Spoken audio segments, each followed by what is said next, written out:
앤드루 쿠오모 뉴욕 주지사는 코로나19로 인한 입원율이 지난 3월 20일 수준으로 돌아갔다며 긍정적인 평가를 발표했습니다.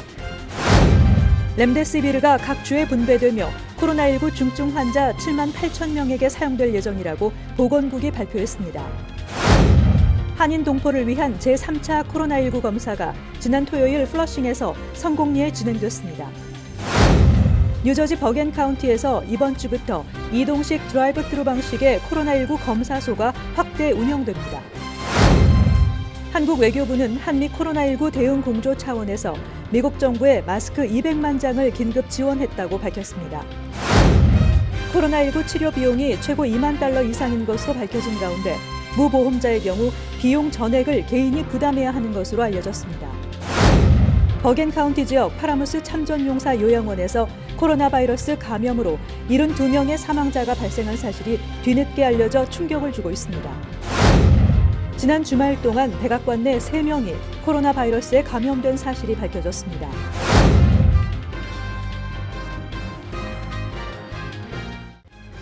학자금, 결혼자금, 노후자금 준비. 뉴 밀레니엄 뱅크가 알뜰한 적금 상품을 준비했습니다. 3년 만기 적금 연이율 무려 2.65%, 무려 2.65%. 뉴 밀레니엄 뱅크와 함께 미래를 준비하세요. FDIC member and equal housing lender.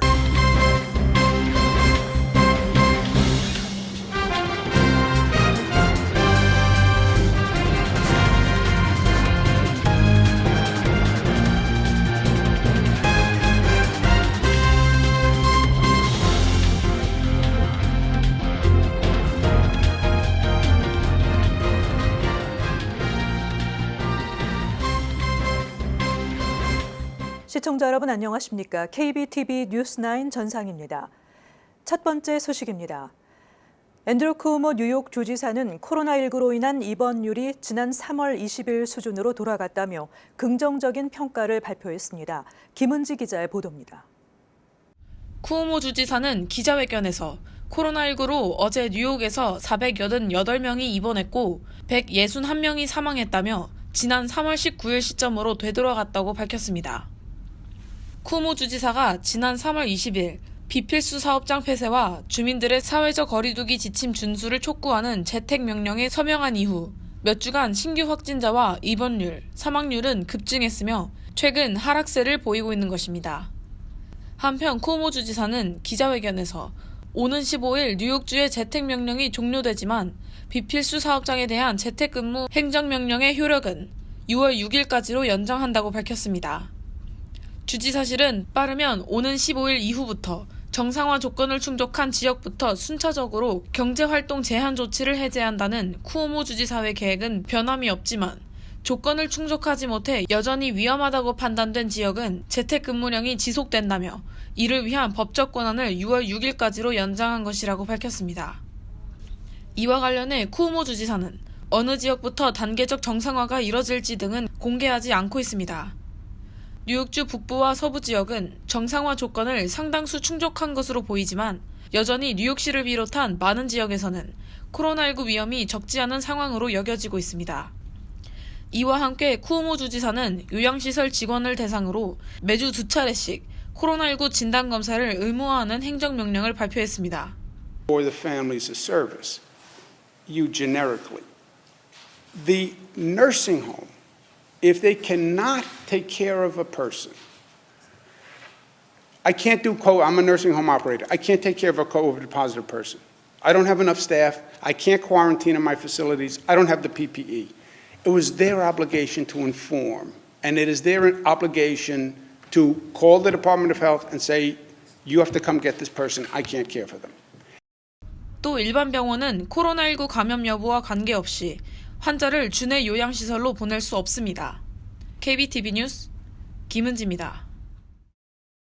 코로나19 치료제로 긴급 사용 승인을 받은 항바이러스제 렘데시비르가 각 주에 분배되며 코로나19 중증 환자 7만 8천 명에게 사용될 예정이라고 보건국이 발표했습니다. 미 정부는 커네티컷, 일리노이, 아이오와, 메릴랜드, 미시건, 뉴저지 등을 시작으로 앞으로 6주 동안 약 60만 7천 개의 약품 배포를 시작했다고 밝혔습니다. 배포된 약품은 인공호흡기에 의지하고 있는 중증 환자, 혈중 산소 포화도가 정상 수치인 94% 이하인 환자 등에 우선 공급됩니다. 렘데시비르를 개발한 제약회사 길리어드는 지난 1일 식품의약국 FDA로부터 긴급 사용 승인을 받은 후 코로나19의 가장 큰 피해를 입은 지역부터 렘데시비르를 배포할 예정이라고 밝힌 바 있습니다. 더 힐과 팍스뉴스 등에 따르면 보건부는 각 주에 적당량의 렘데시비르를 분배할 예정이며 각 주정부와 주 보건당국은 제한된 약품에 대한 적절한 분배를 할 수 있을 것으로 생각된다고 전했습니다. 한편 렘데시비르 배포 방안에 따른 의견이 분분합니다. 스캇 코틀리프 전 미 식품의약국 국장은 CBS 방송에 출연해 렘데시비르의 배포를 위한 더 나은 시스템을 갖춰야 한다고 생각한다고 밝혔습니다. 한인 동포를 위한 제3차 코로나19 검사가 지난 토요일 플러싱에서 성공리에 진행됐습니다. 이상경 기자가 취재했습니다. 코로나19 확산 방지를 위한 한인 동포 대상 코로나19 무료 검사는 미주 한인의사협의회 주최로 개최됐으며 약 15명의 한미의대생연합 의대생들이 참여해 사전 예약자 총 350명의 진료를 마쳤습니다.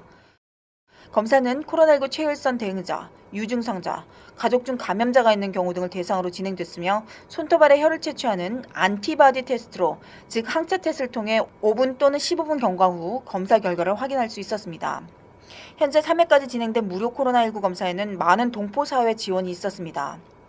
코리안 아메리칸 커뮤니티 파운데이션에서 만불을 도네이션했고, 뉴욕 한인의사협의회 요청으로 한국 체외진단 전문기업 젠바디가 진단키트 2,000회분을 기증했으며 뉴욕 한인회에서 키트 배송금 $500, 뉴욕 총영사관 주선으로 신한금융그룹에서 진단키트 5,000개 등을 지원한 바 있습니다. 이와 함께 한인을 위한 무료 코로나19 검사는 현재 코리안 아메리칸 메디컬 스튜던트 어소시에이션인 한미의대생 연합 의대생들이 참여를 하고 있습니다. 현재 코로나 때문에 안 좋은 상황에서 학생 신분으로서 각 대학병원에서 할 수 있는 게 많이 없지만, 이렇게 한인 의사 선생님들이 뉴욕, 뉴저지 한인들을 위해 직접 발벗고 나서시는 일에 당연히 동참해야 한다고 생각했습니다. 작지만 확실히 도움이 되었다는 점에 대한 뿌듯함도 있었지만 아직 갈 길이 멀다는 점도 몸소 느끼게 되었습니다. 4차 무료 검사는 5월 23일 토요일 오전 10시부터 3시까지 뉴저지 팰리세이드 파크에서 진행될 예정이며 KCS 한인 봉사센터에서 사전 전화 예약을 받고 있습니다.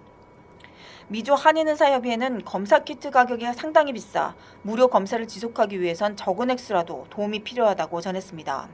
기부는 미주 한인의사협의회 웹사이트를 통해 할 수 있습니다. KBTV 뉴스 이상경입니다. 뉴저지 버겐 카운티에서 이번 주부터 이동식 드라이브-트루 방식의 코로나19 검사소가 확대 운영됩니다. 버겐 카운티 정부는 뉴 브릿지 병원의 지원을 받아 카운티 정부가 운영하는 이동식 검사소는 버겐 카운티 타운들을 순차적으로 다니며 무료로 코로나19 감염 검사를 실시한다고 발표했습니다. 카운티 정부에 따르면 증상이 없어도 검사를 받을 수 있고 하루에 200명에서 300명가량 검사가 가능합니다. 제임스 테데스코 버겐 카운티장은 버겐 카운티는 전국에서 코로나19 피해가 가장 큰 지역으로 17,000명 이상이 감염됐고 이 중 1,300여 명이 사망했다며 코로나19 확산세가 둔화되고 있기는 하지만 여전히 위험이 크기 때문에 더 많은 주민들에게 검사를 제공하는 것이 중요하다고 전했습니다. 보건국에 따르면 한인들이 많이 살고 있는 포틀리, 잉글루드 등 6개 타운에서 이동식 검사장을 설치해 검사량을 확대할 계획입니다. 이동식 검사소는 오전 10시부터 오후 3시 30분까지 운영되며 버겐 카운티 주민 또는 버겐 카운티에서 일하는 근로자만 검사가 제공됩니다. 신분 확인을 위해 운전면허증 또는 여권 등을 지참해야 하며 각종 요금 고지서나 급여 명세서 등 거주지 증명을 위한 서류도 지참해야 합니다. 또 검사소 도착 30분 전부터 금식해야 하고 흡연이나 껌을 씹어서도 안 됩니다. 보건국에 따르면 의료진과 경찰 등 최전선 종사자들은 오전 9시부터 먼저 검사를 받을 수 있으며 불법 체류 중인 이민자도 여권을 가져오면 검사를 받을 수 있게 됩니다. 한국 외교부는 한미 코로나19 대응 공조 차원에서 미국 정부에 마스크 200만 장을 긴급 지원했다고 밝혔습니다. 한국 정부가 지원한 마스크는 오늘 새벽 미국에 도착했으며 연방재난관리청을 통해 의료시설과 의료 종사자 등을 포함한 미국 내 필요한 현장에 지원될 예정입니다. 외교부는 이번 지원을 통해 한미 양국이 코로나19라는 공통의 도전 과제를 조속히 극복하고 국제사회 내 한국의 방역 경험을 공유하는 데도 기여할 수 있기를 희망한다고 밝혔습니다.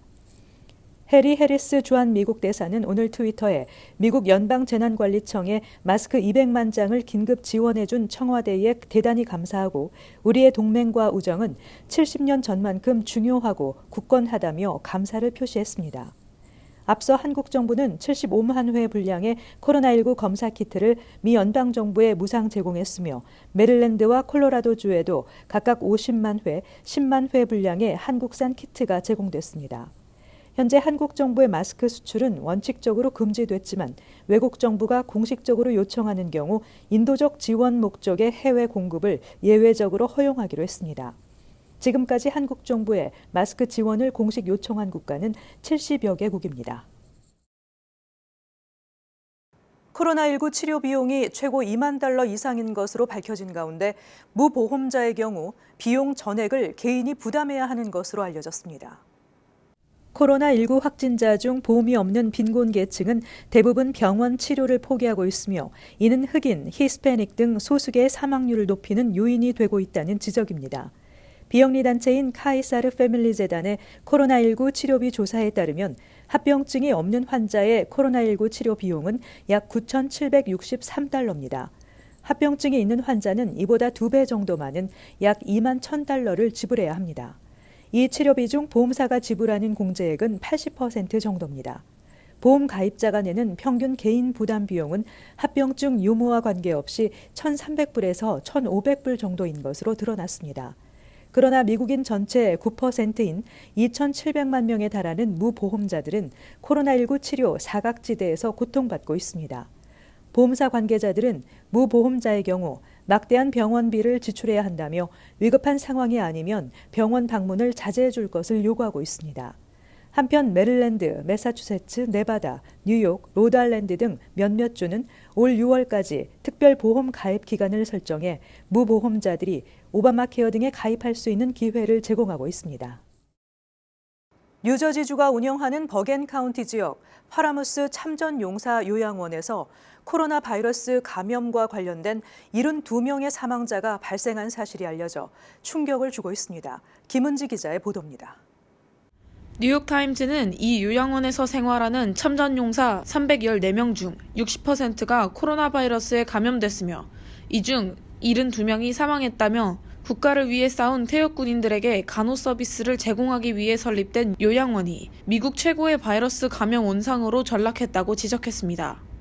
이 요양원에서 일하는 5명의 직원 중 1명도 사망했으며 1명은 양성입니다.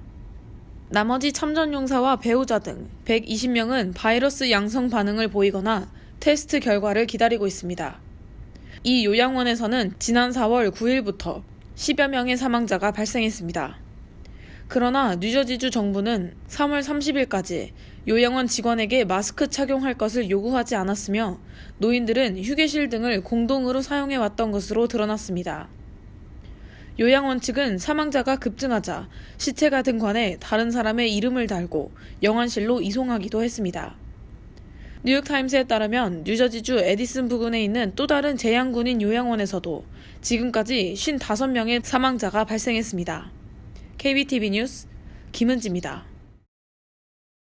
지난 주말 동안 도널드 트럼프 대통령의 보좌관, 마이크 펜스 부통령의 대변인, 그리고 트럼프의 큰딸 이방카의 개인 비서 등 3명이 코로나 바이러스에 감염된 사실이 밝혀졌습니다. 뉴욕타임즈는 어제 세계에서 가장 안전해야 할 백악관에서 감염자가 잇따라 발생하면서 백악관은 과연 안전한가라는 의혹이 일고 있다고 보도했습니다. 보도에 따르면 펜스 부통령은 대변인인 케이티 밀러가 코로나 확진 판정을 받은 뒤 자가격리를 하고 있습니다. 그는 9일 트럼프 대통령과 고위 군 관계자들과의 회의에도 참석하지 않았는데 10일 검사에서는 음성 판정을 받았습니다. 한편 KT 대변인과 백악관 코로나 태스크포스 회의를 함께한 스티븐 식품의약부 국장과 로버트 레드필드 질병통제예방센터 국장도 2주간 자가격리에 들어갔습니다. 앤서니 파우치 전염병연구소 소장도 재택근무 중입니다. 뉴욕타임즈에 따르면 현재 백악관의 모든 직원들은 적어도 매주 코로나19 진단 검사를 받고 있습니다. 빌 드블라지오 뉴욕시장이 연방정부에 코로나19 치료를 위해 렘데시비르 3만 9천 개를 요청했다고 밝혔습니다. 드블라지오 시장은 렘데시베르가 환자의 회복 기간을 단축한다는 연구 결과를 주목하며 현재 연방정부가 뉴욕시에 공급한 4천여 명분은 현저히 부족하다며 코로나19 치료제로서 렘데시비르를 적극 활용하겠다는 입장을 밝혔습니다. 뉴욕시는 다음 주까지 사회적 거리두기 위반을 단속하기 위해 뉴욕시경 인력 1,300명을 추가해 총 2,300명을 투입한다고 밝혔습니다. 드블라지오 시장은 코로나19 사태가 지속됨에 따라 시민들의 경각심을 고취시키고 사회적 거리두기의 중요성을 교육시킬 필요가 있다고 강조했습니다. 현재까지 뉴욕시경은 총 374건의 사회적 거리두기 위반 사례를 적발했습니다. 뉴욕시 렌트 가이드라인 위원회 예비 표결에서 렌트 동결안이 찬성 5표, 반대 4표로 가결됐습니다. 동결안은 리스 1년 갱신 시에는 렌트 동결, 2년 갱신의 경우 첫 해의 렌트 인상률을 동결하고 2년째 해에 렌트 인상률을 1% 적용하는 내용입니다. 최종 표결은 오는 6월 17일 실시되며 렌트비 인상안이 확정되면 96만 6천 가구에 달하는 렌트 안정아파트 렌트 계약 시 적용됩니다. 뉴욕시 공원의 입장객 수가 사회적 거리두기를 위해 제한됩니다. 이 같은 정책이 우선 적용되는 곳은 맨해튼 허드슨 리버 파크, 피어 45, 46, 그리고 브루클린 도미노 파크이며 앞으로 인원 제한을 시행하는 공원이 추가될 것으로 보입니다. 혼잡을 완화하기 위한 오픈 스트리트는 예정대로 시행돼 5월 말까지 40마일이 보행자들에게 개방될 것으로 알려졌습니다. 이어서 커뮤니티 브리핑을 전해드립니다.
이어서 환율과 증시 전해드립니다.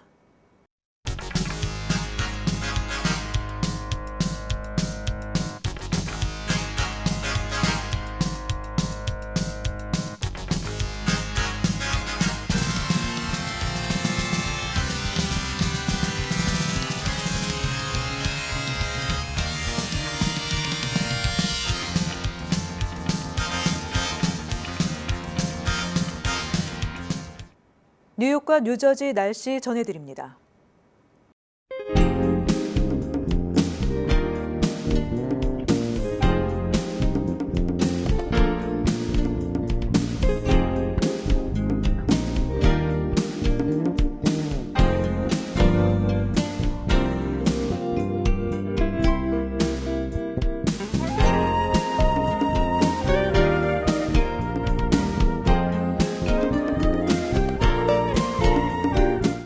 늘 그냥 지나치기만 했던 평범한 일상이 참 소중했었다는 생각을 합니다.